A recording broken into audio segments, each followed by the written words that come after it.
नमस्कार साथियों। जी हाँ, मैं सौरभ फिर से उपस्थित हूँ एक नए एपिसोड के साथ। लगातार 2 महीने से ऊपर होने को हैं एजीटीए के बारे में चर्चाएं चल ही रही हैं, और हर चर्चा में मेरे द्वारा जब भी बताया गया तो महिला वर्ग का अभी तक कोई एनालिसिस नहीं किया गया था, और जब एनालिसिस नहीं था तो मैं भी उस पर ज़्यादा बातें कर नहीं पा रहा था।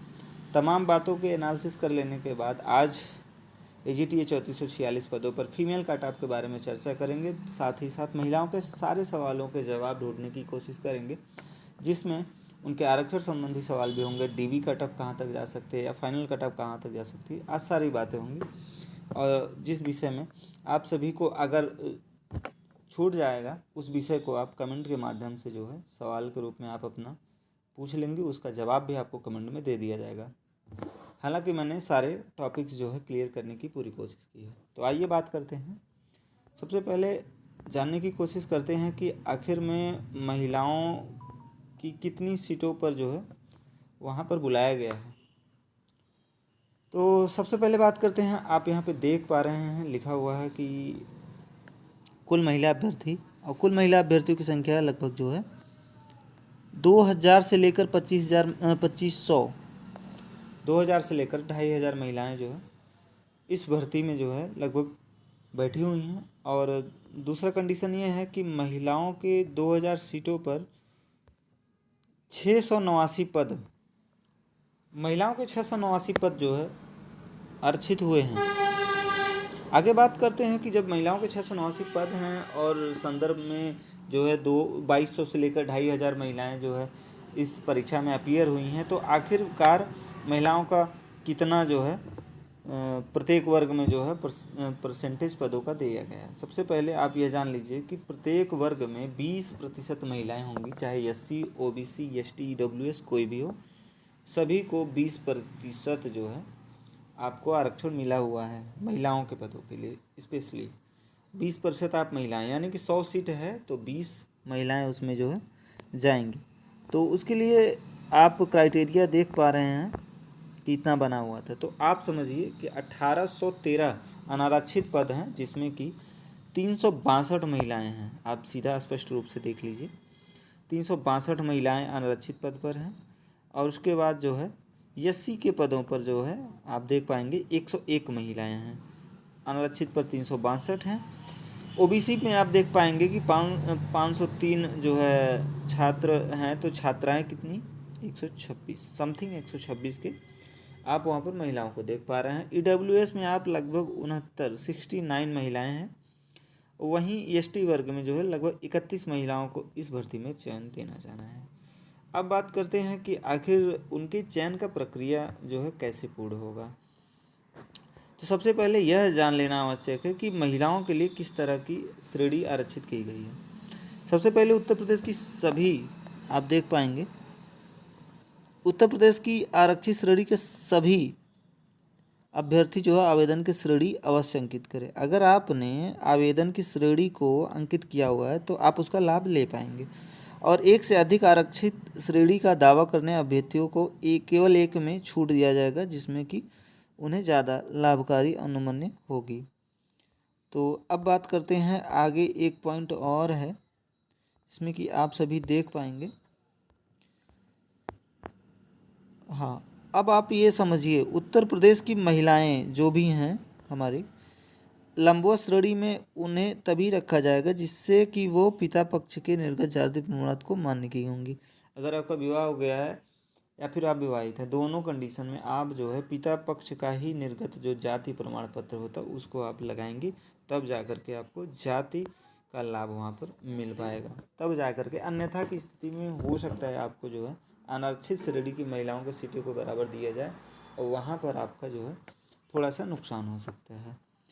अब बात करते हैं कि आखिर महिलाओं का आरक्षण किस तरह से निर्धारित किया जाएगा। देखिए, 2200 से लेकर 2500 महिलाओं ने पेपर दिया है।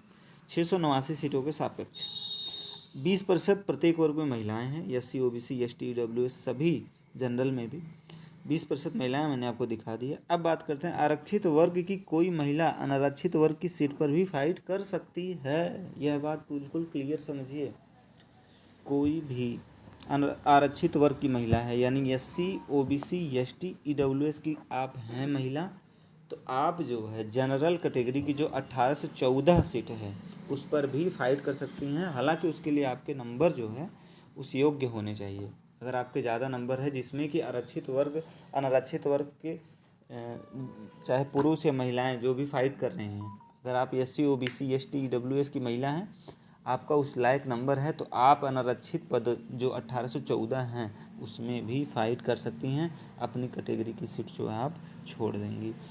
फिर बात करते हैं किसी भी वर्ग की महिला अगर उसका नंबर वर्टिकल अनारक्षित श्रेणी की सीटों के कट ऑफ के अंतर्गत आ रहा है तो वह कैटेगरी की सीट छोड़कर ओपन अनारक्षित श्रेणी के पदों पर फाइट करेगी। यानी कि वही मैंने बताया कि SC OBC ST EWS कोई भी महिला अगर आपका नंबर ज़्यादा है, यानी कि 18 से 14 में जो पुरुष और जो महिला हैं उनके बराबर आपका नंबर है, तो आपको भी उस कैटेगरी में जो है डाल दिया जाएगा, उनसे ऊपर की कैटेगरी में आपको सम्मिलित कर दिया जाएगा। यह बात कहाँ से निकल कर आती है, बात करते हैं। एक सौरभ यादव कोर्ट केस था जिस पर मैंने लिखा भी है कि सौरभ यादव कोर्ट केस से पहले जो है MP और UP की सरकार जो है इस फैसले से जो है अनभिज्ञ थी। एक तरह से दूसरा फैसला था, उसमें यह था कि 36 श्रेणी में जो है कोई और जो है नहीं जा सकता है। लेकिन जब सौरभ यादव वर्सेज UP सरकार 2020 का केस जो है सुप्रीम कोर्ट जाता है, तो उसमें सुप्रीम कोर्ट ने एक नियम सभी के लिए जो है लागू किया, और जिसमें उन्होंने बताया कि इस नियम से सभी समाज के सभी वर्ग को जो है लाभ मिल पाएगा एक समान तरीके से। उन्होंने कहा कि अगर महिला जो है अगर अपनी कैटेगरी में है प्लस आप उसके नंबर भी ज़्यादा हैं और ओपन कैटेगरी में आप उसको जो है सेलेक्ट नहीं कर रहे हैं, ऐसा ही एक केस आया सौरभ यादव के समय पे जो 2020 का था।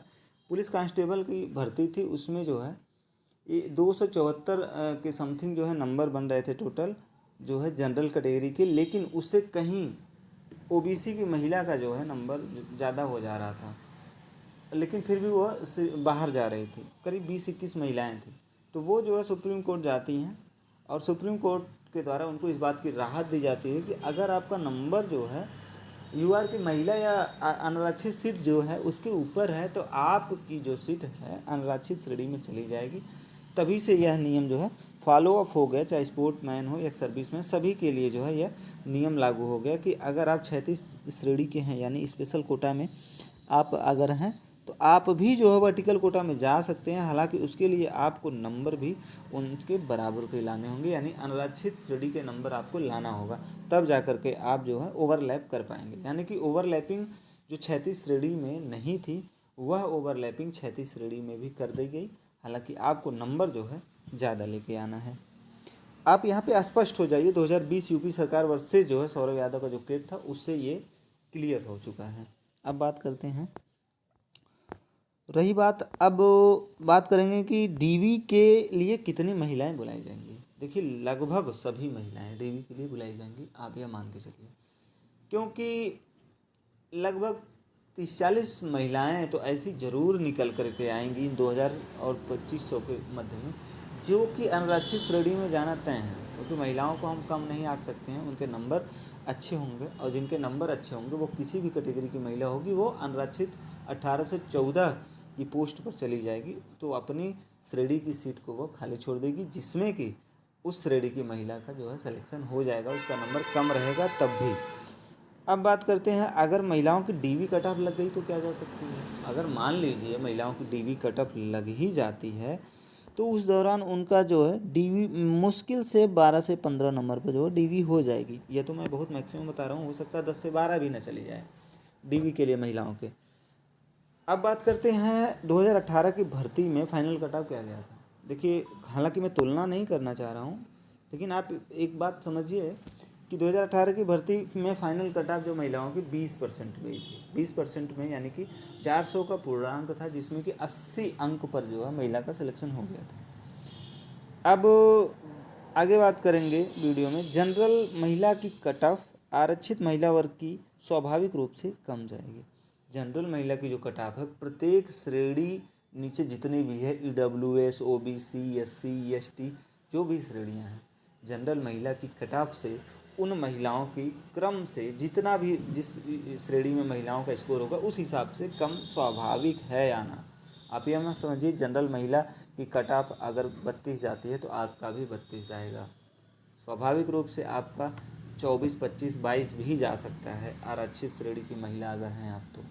हालांकि आपका नंबर अगर अधिक है, यानी कि जैसे अनारक्षित श्रेणी का नंबर अगर 52 जा रहा है, अगर कोई 52-53 लिए हुए महिला है तो वह अपनी कैटेगरी को छोड़ करके आरक्षित श्रेणी पर चयन कर ली जाएगी।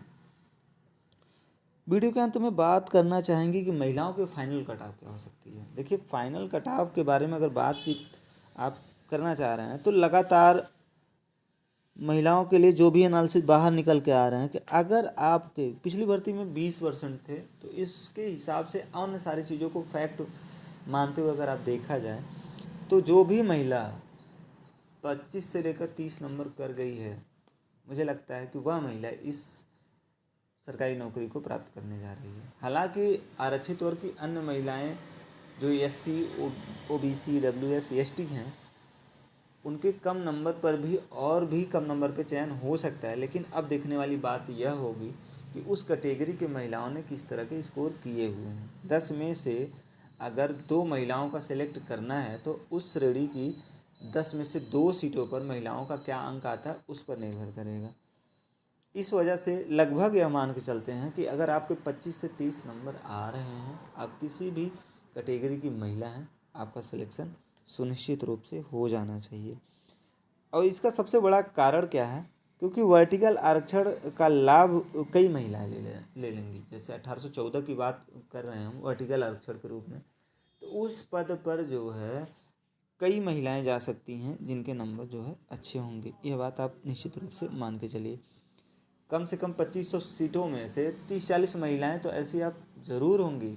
मैं तो 50 का आंकड़ा मान के चल रहा हूँ, जो कि अन्य भर्तियों की तैयारी कर रही थी, जैसे AFO वगैरह, तमाम ऐसी नाबार्ड, क्रिफ्को से ले करके जो है सारी तैयारियां कर रही। PCS वगैरह की जो महिला है, अगर वो बेहतर STA मेंस की महिला हो सकती है, बेहतर स्कोर कर सकती है, और जो कर सकती है बेहतर स्कोर, उसको अनारक्षित श्रेणी में चुन लिया जाएगा, जिससे कि आपकी आरक्षित श्रेणी का कट ऑफ स्वाभाविक रूप से नीचे जाना तय है। तो अगर कोई भी महिला 25 से 30 नंबर के मध्य में है तो वह अपने आप को पूरी तरह से सुरक्षित मान सकती है इस भर्ती के लिए। हालांकि कोई आरक्षित श्रेणी की अगर 20 से लेकर 22-24 में भी है तो वह भी अपने जो है धैर्य को रख सकती है कि कुछ भी हो सकता है। मैं किसी को पूर्णतः उम्मीद नहीं दे रहा हूँ, लेकिन आप इस बात को समझिए कि 20% पिछली भर्ती में गया था, तो उससे 2 नंबर 3 नंबर ज़्यादा समझ करके आप भी चलेंगे तो 24, 22, 25 से 30 तो आपका सेफ हो जाता है। इस तरह का सारा आज का डेटा था जो कि मैंने आपसे शेयर किया हुआ है। मैं समझ पा रहा हूँ कि आप सभी क्लियर हो गए हैं, और आगे कोई भी अगर आपका सवाल छूट जाता है तो आप उस सवाल को कमेंट में जो है दर्ज करिए, आपको जवाब समय रहते दे दिया जाएगा। धन्यवाद। जय हिंद, जय भारत।